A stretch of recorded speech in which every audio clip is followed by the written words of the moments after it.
This is the Bush Whisperer coming at you from the most beautiful penguin sanctuary, Boulders, southern tip of Africa, Simonstown, Cape Town. The path of least resistance. I've come to share a few ideas. I believe that people often misunderstand what the path of least resistance is. You see, the path of least resistance could be interpreted as just allowing the current to take you where it wants to take you. Or it could be interpreted as finding the path that moves towards your goals that has the least resistance.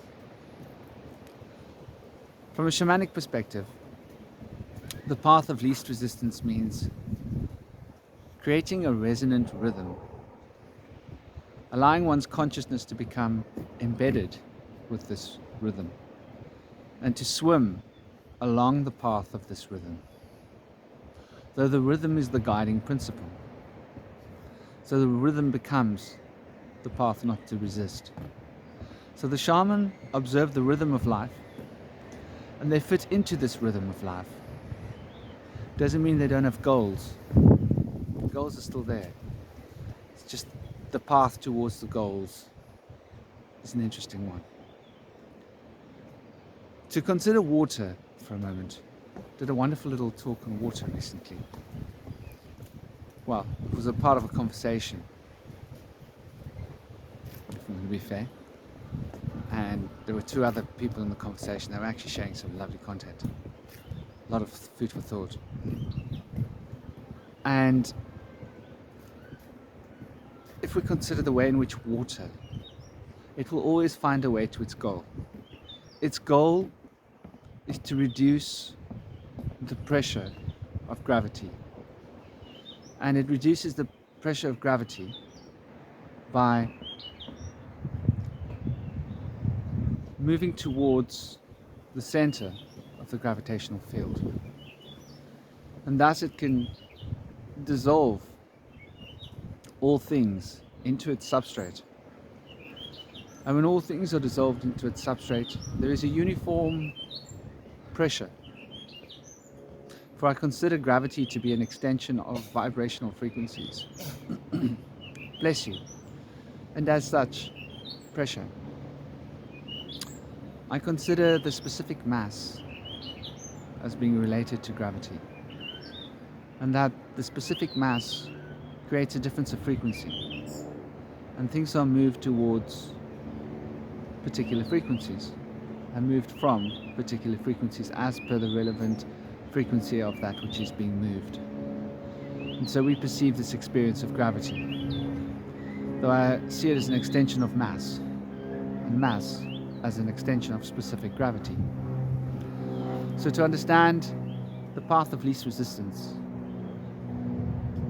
I feel it's positively useful to understand how this gravity works. That it is an extension of the resonant harmonic field of the principle of rhythm, once again. Finding an outlet into the world so that the laws that bind this world and bind the parts of the world to the singular, so that the multiplicity can find its way back to the singularity, is a continuum of relativity that brings about the state of harmony. So when one is in harmony, one is following the path of least resistance. To be in harmony with the weather, to be in harmony with the wind, you could be at disharmony with the weather. If I was standing here wearing a t-shirt, I would be in a state of disharmony with the weather. The path of least resistance could be considered as I'm not going out of the house because it's really, really, really cold and it's windy. Though I follow the path of least resistance, I put on a couple of layers and make sure my sun's really well layered. And I go where it is my goals are driving me to go. Though I'm reducing the resistance of temperature upon my skin by putting a layer over, a couple of layers actually, a few layers to be fair. It's really, really cold. And so You get this extreme wind chill at times here. It's a very windy place. The wind finds a way to creep in through your clothes. It's very refreshing. So we need to understand that the path of least resistance is the path of water flowing towards its goal. Water is always moving towards its goal, though water has the intensity and the power to be able to drill a hole through a rock. Rocks cannot resist water. They can appear to, they can try to, they can do it for a time, but water always wins. For water is continually following the path of least resistance. It doesn't struggle, it just continues on. It finds a gentle route towards its goal. Whichever is the easiest route is the route it will take. Water doesn't waste time, it doesn't mess around. So to consider the path of least resistance, in my perspective, is to consider the path of water. To walk the path of water is to find the gentle path that can overcome all things. So the water is essentially reflection. Now let's turn this in on itself upon the spiritual field and look at it in terms of its feminine dynamics. And by feminine I mean what we can take into ourselves from it and how it can be useful on the pathway into oneself. On the consciousness field, one can say that what one learns from the world could be one's path. How one chooses to perceive, correlate, and understand the necessary lessons that one is learning is one's pathway to one's heart, to one's center. So if one wishes to take the path of least resistance on the emotional and psychological level, one needs to not be hard on oneself. One can't be too strict with oneself, but one does need to be strict. But the strictness needs to be gentle, and it needs to be consistent. Water is completely consistent. It's not like the wind, which decides to blow today and not to blow tomorrow. It's not like fire, which burns hot in the presence of lots of wood and then just stops. Water is always doing what it's doing. It's consistent. And it will always do what it does. Water holds the key to diamagnetism as well. So there's something to consider with regards to the reflectivity of water. And so the principle of becoming like water psychologically and spiritually means one will be able to reflect upon one's past, upon what one is, upon what one does. And to reflect is not to have fixed structural ideas or beliefs about oneself. It's more the notion of continually observing oneself. So self-observation, you could say, is the path of water. And to be gentle in one's self-observation, not to be strict, not to be overly forceful with one's mind, forcing opinions onto oneself about oneself. That's not the path of least resistance. Allowing oneself to learn in a natural, gentle, and organic way is and always has been the path of least resistance. Allowing oneself to perceive one's faults and then not to judge oneself. Allowing oneself to feel one's weaknesses but not be constricted by them. Allowing oneself to realize one's imperfections, to claim one's mistakes, but not to hold on to them. Not to be shy because one makes mistakes. Shyness is not the path of water. The path of water strives to just accept and let go.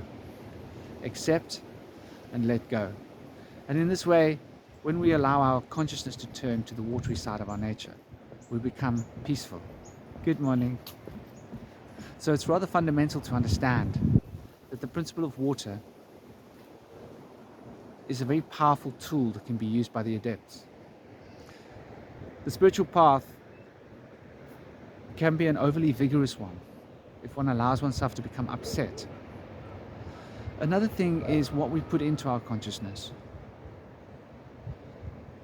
The information we put into our consciousness needs to dissolve, because water dissolves things. If you hear something, put it into your consciousness, allow it to dissolve. Okay, so I recently heard that there are going to be cluster bombs on the route to Ukraine, and really is an upsetting thought. The industrial corporations in the world are basically out to cause a war, full-out war in Ukraine, and we know who's going to get hurt. They'll start launching those at Russia, and Russia will bring out the big foot and stomp. And you can't blame Russia because cluster bombs are dirty. So, and the poor Ukrainian people are going to suffer. So what do we do with this information?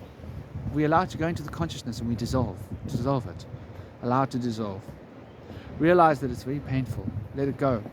I'm not in a state where I can make these decisions. I can't reverse what decisions other people are making. There are huge corporations with huge financial enterprises and they're doing what they do. What I can do is allow that information to dissolve into my awareness, to flow through my consciousness, to flow through my body. Let it be.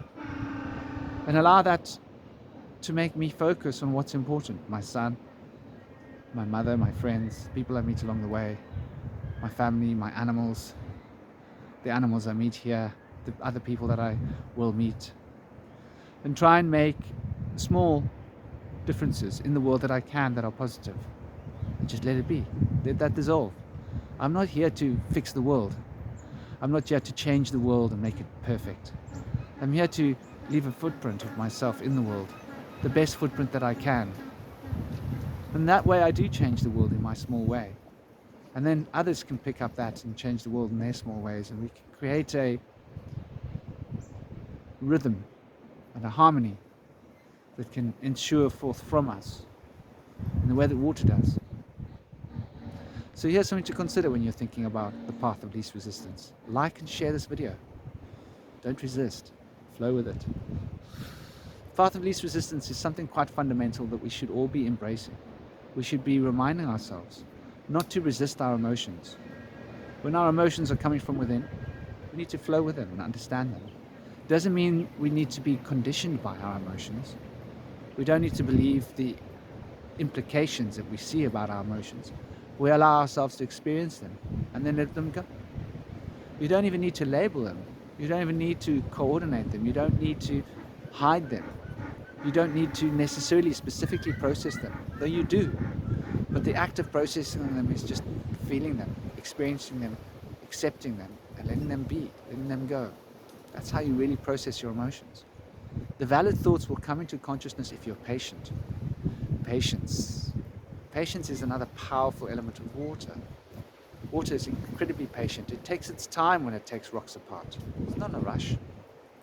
So the path of least resistance is a very patient path. A path that can bring you into your harmony, into your peace. It can bring you from the war of life.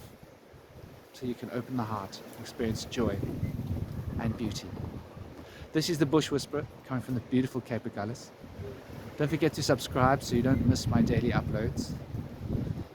Follow this series from beginning to end. This is series 2. And enjoy the day, enjoy the week, enjoy the month. Follow your path of least resistance. Om Shanti.